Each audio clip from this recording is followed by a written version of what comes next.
I'm saying the question is, does God need our mitzvahs? What does the Torah and mitzvahs mean to him? Are they essential to him, or? So this is where we go in circles.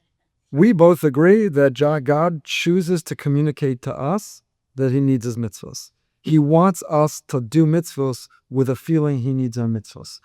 Does he need? He's God. Who is God? I was taught that you can't use the word need for God. He's mitzamtzein himself, as was said. He wants us to relate from the form of need. Like my grandson is running to help with the box because Zayden needs his help. Hashem wants us to feel he needs our mitzvahs. But we don't get to grow up ever and get on the same maturity as God and say, when you said you needed my mitzvahs, did you really mean it, or you just wanted me to run and do it? Because that is me thinking it's done and dedicate my entire life. Because he told you to. You're only willing to do it if you can know his essence. If he's the God, the creator of the universe, the omnipotent infinite, he tells you this is what you have to do, then you're not willing to do it? If he doesn't need it, now I'm not wording him, I'm not doing it. He tells you he needs it. Only on a certain level. But you said he may not repeat it. So We're framing this differently.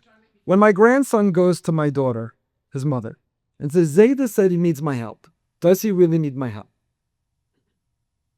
What's the correct answer for my daughter to say? Zayda said he needs your help. You should help him. Hashem has formulated mitzvos that he needs them from us. We should run and do them. And that's what the enthusiasm and energy and attitude we should bring to them. That's what we should expect and demand of our children in the way they do them. Whether his essence, I don't say no. I say I don't know and I can't know. It's not that we're debating because you say he does need them and I say no, he doesn't need them. What I say is he's God. He's omnipotent and infinite, and I'm not. See, that I think would work good if someone's born in a Rome environment and everything. What's if someone's born in nada? He wasn't told anything. And you tell him, God kind of means it, that it's not, but it's not for real. You're like, what am I wasting my time? He doesn't have... No, inside, you're throwing out a lot of labels. You're biasing the whole question. It doesn't really matter, man. It doesn't really care. It's not really real. Who does that? Nobody does that.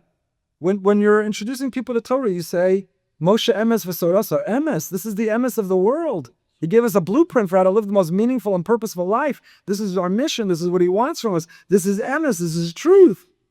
Oh, so you're changing his essence? What does that have to do with anything? What does that have to do with anything? It's his essence.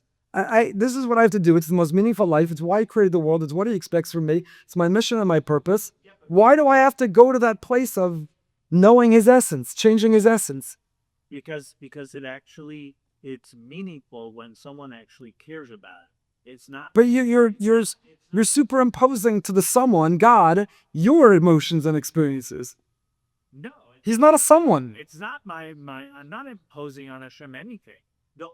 You're saying it's meaningful for you when someone else, when it actually matters to them. So therefore I want it to matter to him. The way Hashem created us as humans, we're not in a military that you have someone that's like throwing orders. We're people that when something is given over to someone else, it becomes from caring that there's communication. Then you have a relationship. If it's just thrown orders, even from the biggest person, you don't get anything from it. Menachem Avram, I believe as much as you do that God cares about me. Kel racham mechanon erech hapayim of chesed. I make the bracha avarabba of Tana Hashem Elokeinu. I say the same tefillos as you. I know that Hashem loves me. I know that He's intimately involved in my life. What's if you're not doing tefillos? What's if you're not doing any tefillos? So you have no connection with Hashem, right? So you're going to tell someone start doing tefillos and read that Hashem cares about you? It doesn't mean anything to him. But So someone, if you tell him that Hashem actually wants to have a relationship with you, Hashem actually cares about you, then you're talking to him. There's no reason. Menachem Avram, I believe as much as you do that Hashem wants a relationship with me. That He's listening when I talk to Him. That He cares. But all of those are stopping short of, I know His essence and I change it. I'll leave that you believe here. So what I'm saying is, How deeply does he care? I guess that's the discussion. I saw a metaphor before. a different metaphor. I think a truthful metaphor, not a lie. I think an accurate metaphor. If I tell my child to try hard in school because it matters to me, it means something to me. Now, the truth is, if my child fails out of school, forget, that I would have to support him or know where to live, and it does impact me. Let's say it didn't impact me. I have a grown-up child out of the house who wouldn't rely on me if he doesn't have the money, but I say, try hard and do well in school because it's important. I need you to do well in school. And I use that language. I need you to do well. I don't need him to do well in school because it doesn't actually impact me. It's his grades, not my grades. He'll stay in school and get a diploma or get thrown out, not me. He'll make it to the graduate school and earn income, not me. My life will not change an iota by how well he does in school. But I still say, I need you to do well in school. Do it for me, the nachas, the joy it brings me. Hashem chooses to say to us, I need you to do mitzvos. I need you. The nachas you feel, is that real? Yes. So you tell him, so in the Irish, so then that's the metaphor. Agreed. I just don't know. I don't know what Hashem feeling nachas looks like because I know what human beings feeling nachas looks like. Yeah, the Ramchal ends Mesilas Yesharim. David HaMelech also says that our job and our mission is to give a nachas ruach to Hashem. It's the very last parak of Mesilas Yesharim. The Ramchal says we should ne'esaneg al Hashem, and the last line of all Mesilas Yesharim is that we should make choices every day to give nachas to Hashem. I believe I try every day to give Hashem nachas.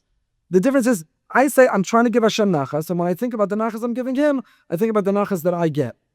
But I don't go past that to say, is the nachas in His essence? Am I changing His essence? I say, He chooses to relate to me, to let me know that the choices I make give Him nachas. That's enough for me. I don't have to go beyond that to a realm where I don't have experience and I think I don't belong. But I know I don't belong here because I got to run. But I thank Rabbi Friedman for indulging me.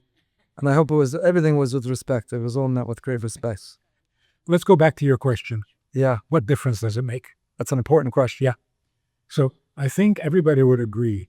You can be 100% Torah observant and get to Gan Eden without asking any of these questions. The only area in which it makes a difference is doing it for Him. Lishma. You can do Torah mitzvahs without Lishma, you'll get to Gan Eden, everything will be great. But when it comes to the idea of doing it for Him, or even when we say, Aseh lema'ancha, what is lema'ancha, right? It's always lema'ana. There it makes a difference. Because if He doesn't really need it, then I can't enjoy doing it for Him.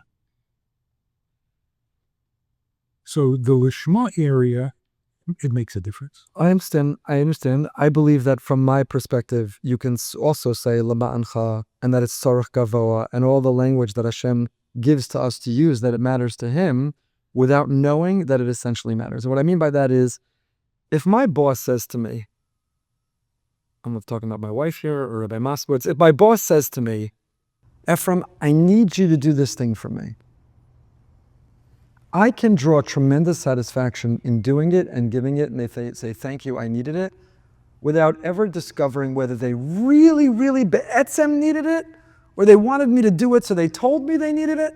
I don't need to know.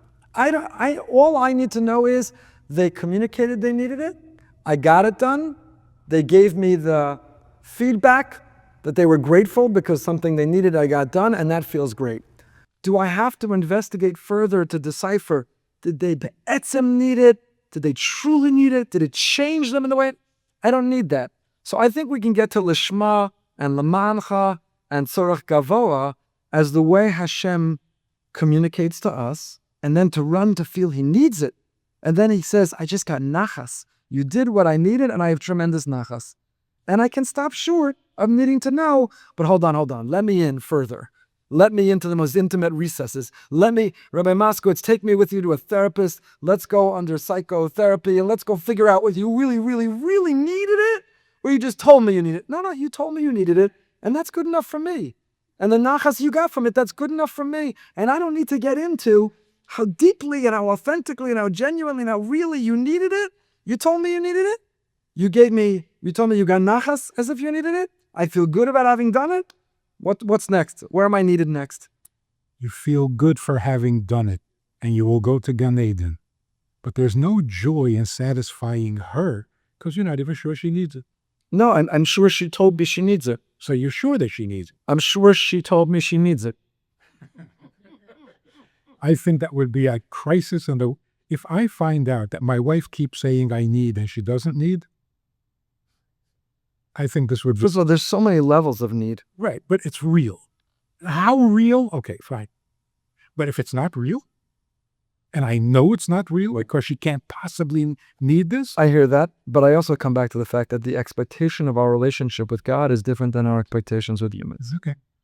That's why you can't really enjoy doing for him the simcha that we were talking about before. To have a greater pleasure in doing a mitzvah than the schar of Gan Eden, Right. is only if he really, really needs it. Because I know that I'm doing it for him, not because I'm supposed to. Again, if my father, who I respect among the greatest in the world, said to me, Ephraim, I need you to do this for me. And I did it. And he said, you give me great nachas, thank you. I appreciate it, I needed that. I don't have to go to my mother and say, Dad told me he needed it. Did he really need it or he didn't need it? And Dad, would you mind, let's go to a therapist because I'd like to hypnotize you and get into I need to know if you really, really, really, really needed it. You told me you needed it. As a son, I did it because you said you needed it. You told me you got nachas from it. And that feels amazing without needing to go explore and plumb the depths of what it meant when you said needed it, how much you needed it, did it change your essence of needing? Because you don't question. If he says he needs it, you know he means it. I don't question if Hashem says he needed. I don't question that he chose to tell me. That he chose, you see? So your father is more honest than your... No, it's not that he's dishonest. It's that the whole premise of our whole experience with him is that the prerequisite to it is tzimtzum. So once you can see, my father doesn't have to be mitzamtzim himself. I'm not 5 years old. He doesn't have to say, help me lift the box. My father doesn't have to be mitzamtzim himself. So I take it at face value. But the premise of the relationship with Hashem is that it begins through the filter of tzimtzum. Is that accurate? Tzimtzum doesn't mean that it's not true. I didn't say that it doesn't mean it's not true. But already it's filtered. Does tzimtzum not mean that every way that he relates to me is through the filter of tzimtzum? The concept of tzimtzum is it's not a filter. It's actually not a filter at all.